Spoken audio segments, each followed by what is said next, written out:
आज हम जिस बुक की बात कर रहे हैं उस बुक का नाम है थिंक लाइक ए मॉन्क, जिसको जे शेट्टी ने लिखा है। इस बुक में जे शेट्टी ने बताया है कि हमें एक मॉन्क की तरह सोचना चाहिए और माइंड को पीस और पर्पस के लिए बिल्ड करना चाहिए।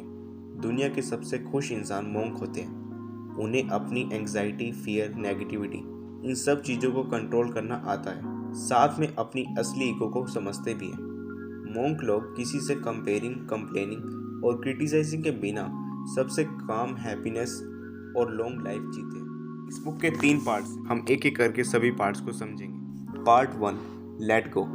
इस पार्ट में ऑथर ने बताया है जो नेगेटिव चीज़ें आपके आसपास रखी हुई है उन्हें छोड़ दीजिए। इसके लिए आपको सबसे पहले अपनी आइडेंटिटी को समझना होगा। क्या आप एक जॉब के लिए स्ट्रगल कर रहे हो? क्या आप एक डिप्रेशन में जी रहे व्यक्ति हो? क्या आप बिजनेस में फेल्ड व्यक्ति हो? आखिर आप हो क्या? आप जो हैं, क्या आप वही हैं या आपको सच में कुछ और होना चाहिए? इस पार्ट में ऑथर यही बताते हैं, हम जब बच्चे थे तो क्या थे? हम न कोई टीचर थे, ना दुकानदार, ना जॉब के लिए परेशान व्यक्ति थे, ना हमें डिप्रेशन था। हम सिर्फ एक खुश इंसान थे। लेकिन धीरे धीरे हमारे मन के शीशे पर धूल जमा होने लगती है। यह धूल हमारे खुद के एम्बिशंस की हो सकती है या समाज के द्वारा कई कई नेगेटिव बातों की भी हो सकती है। हम बहुत बड़ी बड़ी डिजायर्स पा लेते हैं। हमें लगता है जब इतना पैसा कमा लेंगे तो हम खुश हो जाएंगे। यह एक तरह की धूल है। क्या सिर्फ पैसे वाला आदमी खुश होता है? एक अमीर इंसान का अगर डिवोर्स हो जाए या डायबिटीज हो जाए तो क्या वो खुश रह पाएगा? उसके मुकाबले वह गरीब आदमी ज़्यादा खुश होगा जिसकी पत्नी अपने हाथ से खाना बनाकर खिला रही हो या कोई बीमारी ना हो। इस तरह की धूल को अपने मन के आईने से साफ कीजिए। आप देखेंगे कि आपको अपनी आइडेंटिटी और जीने का असली मकसद पता चलेगा। आप फिर से बच्चे की तरह खुश और टेंशन फ्री जीवन जिएंगे। साथ में जे शेट्टी बताते हैं कि हमें एक मॉन्क की तरह सोचना चाहिए।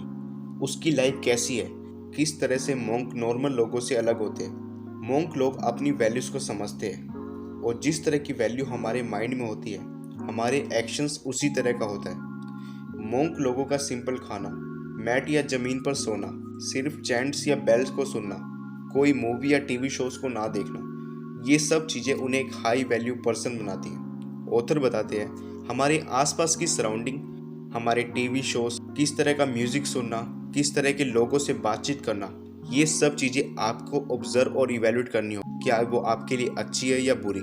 Second, negativity. इस लेसन की शुरुआत में ऑथर बताते हैं कि कैसे उन्होंने गोरंगा दास जी से कैंसर्स ऑफ माइंड के बारे में जाना। इसमें कंपेयरिंग, कंप्लेनिंग और क्रिटिसाइजिंग इनके बारे में बताया गया। कंपेयरिंग का मतलब है हमें किसी और से अपने आप को कंपेयर नहीं करना। सेकंड, कंप्लेनिंग, चीज़ों के लिए कंप्लेन नहीं करनी चाहिए, बल्कि जो चीज़ें अभी आपके पास हैं उनका ग्रेटिट्यूड शो करें। थर्ड, क्रिटिसाइज, हमें दूसरों को क्रिटिसाइज नहीं करना चाहिए कि इस पर्सन में ये गलत चीज़ है, क्योंकि जब हम दूसरों को क्रिटिसाइज करते हैं तो हम अपने अंदर वो सब गलत चीज़ें देखते हैं। इसकी बजाय हमें उस पर्सन में 10 अच्छी चीज़ें देखनी है ताकि हम अपने अंदर भी अच्छा देख सकें। Negativity is everywhere. पूरे दिन में नेगेटिविटी बहुत जगह मिलती है। जितनी ज़्यादा नेगेटिविटी हमारे आसपास होगी उतनी ज़्यादा हम नेगेटिव बनेंगे। इन नेगेटिव थॉट्स को अपनी लाइफ से हटाने के लिए 3 स्टेप्स का फॉर्मूला है। Spot, stop, swap. स्पॉट, सबसे पहले देखें कि आपके दिमाग में क्या नेगेटिव थॉट आ रहा है। सेकंड, स्टॉप, फिर उस नेगेटिव थॉट को एड्रेस करें, उसकी वजह जानें, फिर उसका कोई सोल्यूशन ढूंढ लें, फिर उसे वही ख़त्म कर दें। अब बार बार उसके बारे में ना सोचें। थर्ड, स्वैप, इसके बाद नेगेटिव थॉट को किसी पॉजिटिव थॉट में स्वैप कर दें, यानी बदल दें। कुछ पॉजिटिव सोचने लगे या कुछ सेल्फ हेल्प की बुक पढ़ें। इस तरह से आप नेगेटिविटी को अपने से दूर कर सकते हो। Third, fear. महाभारत में अर्जुन जैसे स्ट्रॉन्ग एंड टैलेंटेड आर्चर होने के बाद भी उसे अपनी एबिलिटीज़ पर डर था। यही सेम चीज़ हमारे साथ होती है। हमारे आसपास दुनिया को देने के लिए बहुत कुछ है, लेकिन फियर और एंग्जाइटी की वजह से हम अपने कनेक्शंस भी खो देते हैं। लेकिन सच तो यह है कि हम कभी भी फियर्स और एंग्जाइटी के बिना नहीं जी सकते। हम कभी भी इकोनॉमिकली, सोशली, पॉलिटिकली इन चीज़ों को फिक्स नहीं कर सकते। इस तरह से कई तरह के डर हमें घेरे रहते हैं। ऑथर बताते हैं कि इन सब डरों का कारण हमारी अटैचमेंट्स हैं। इसलिए इन सब डरों को दूर करने के लिए एक ही तरीका है, डिटैचमेंट। एक साधु कभी भी चीज़ों से अटैच नहीं होता, ना उसे घर का मोह, ना जॉब का, ना पैसे का। खाना भी जैसा मिल जाए वो खा लेता है, उस अच्छे खाने से भी मोह नहीं है। इसलिए वह हमेशा निडर होता है, उसका मन हमेशा शांति और खुशी में बीतता है। यही रीज़न है कि वो एक लंबी और स्वस्थ जिंदगी जी पाते हैं। दोस्तों, आज से ही चीज़ों से मोह का त्याग कर दें, सिर्फ अपना कर्म करें, मोह नहीं। जॉब नहीं भी मिलेगी तो क्या हो जाएगा, हो सकता है कि आपके साथ उससे भी कुछ अच्छा हो जाए। Fourth, intention. एक मोंक के नज़रिए से हमें बताया गया है कि इंटेंशन दो तरीके के होते हैं, सीड्स एंड वीड्स। जब आप एक प्लांट को ग्रो करते हो तो वो आपके लिए अच्छे फ्रूट्स और आपको शेल्टर प्रोवाइड करता है। यही इंटेंशन हमें अपने प्यार, खुशी में दिखाना चाहिए। जब हम अपना इंटेंशन इन चीज़ों में दिखाने लगते हैं तो ये हमें अच्छा आउटकम देगा। वही दूसरी ओर वीड्स का मतलब है एक तरह से सेल्फ मोटिवेटेड और बदले की भावना, जैसे ईगो, लालच, नफरत। ये सब बेशक एक नॉर्मल प्लांट्स की तरह दिखते हो, लेकिन इनका आउटकम बहुत खतरनाक होता है। Part 2, grow. Lesson number 5, purpose. इस लेसन में हमारे धर्म यानी कि हमारे पैशन और पर्पस को डिस्कस करने के बारे में बताया गया है। भगवत गीता में भी कहा गया है हमें अपने खुद के धर्म पर काम करना चाहिए, चाहे वो कितना ही इम्परफेक्ट क्यों ना हो, बजाय कि किसी और के धर्म को परफेक्ट करने के लिए। Sixth, routine. इस लेसन में मोंक के डेली रूटीन्स के बारे में बताया गया है, कैसे वो सुबह जल्दी उठ पाते हैं, मेडिटेशन करते हैं और लाइफ में कभी परेशान नहीं होते। उनका दिन हमेशा शांत, संतुष्ट और खुशी से भरा होता है। जे शेट्टी बताते हैं कि शुरुआत में मुझे सुबह उठने में बहुत परेशानी होती थी, फिर मैंने ये फैसला कर लिया कि मैं हर रोज़ रात को टाइम से सो जाया करूँगा, और यही रीज़न है कि आश्रम में मैं सुबह जल्दी उठ पाता था।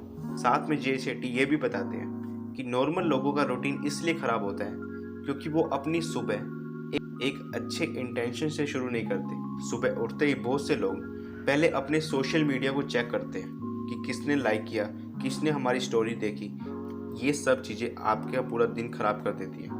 आपको अपनी सुबह की शुरुआत एक अच्छा म्यूजिक सुनकर, मेडिटेशन करके, एक्सरसाइज करके, इन सब को करके शुरू करनी चाहिए। Seventh, the mind. इस लेसन में बताया गया है कि हमारे माइंड के दो पार्ट हैं, कॉन्शियस और दूसरा सबकॉन्शियस।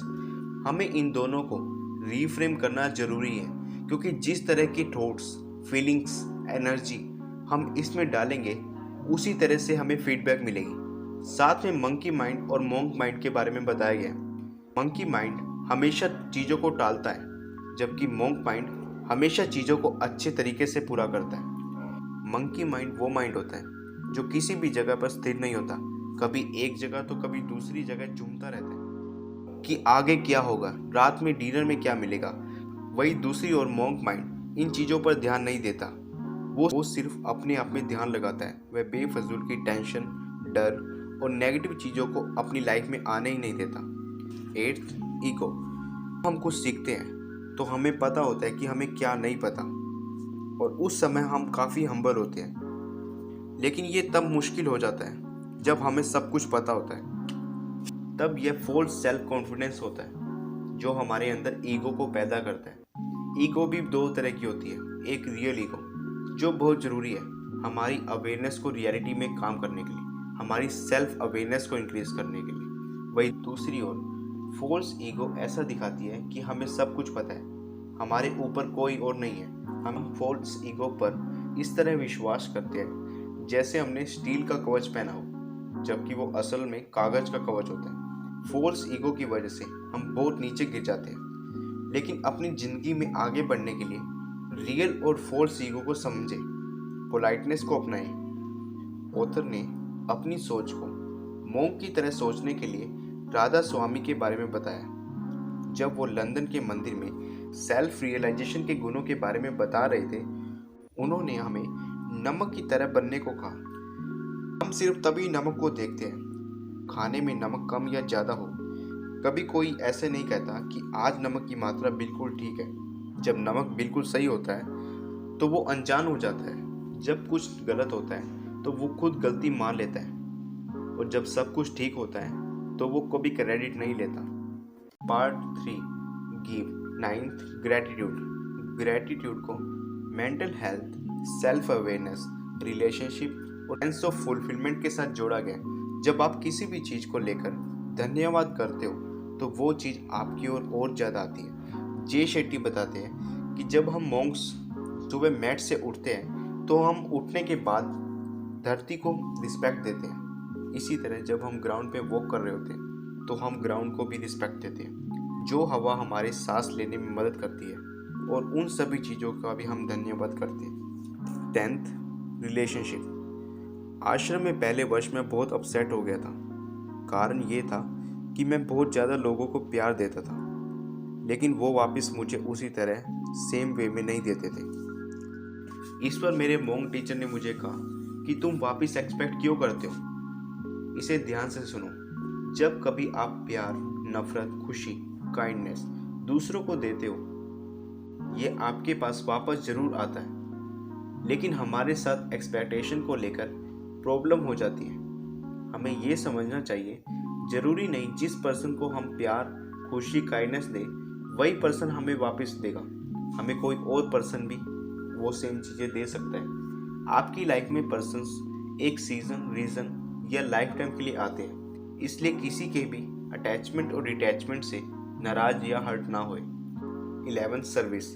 इगोइस्ट पर्सन सिर्फ खुद के फायदे के लिए काम करता है, जबकि एक वाइज पर्सन पूरी दुनिया के वेलफेयर के लिए काम करता है।